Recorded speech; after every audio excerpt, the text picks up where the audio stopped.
Hello guys, tapos na yung barko, lulutang to na mamaya.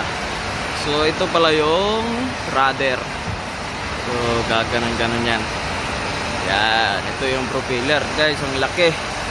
Oh. Okay guys. So ito na yung barko. Oh.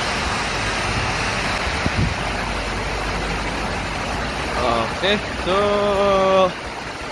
dito kami dadaan sa ilalim ng barko. So iti-check namin ha. Liwanag. Yun.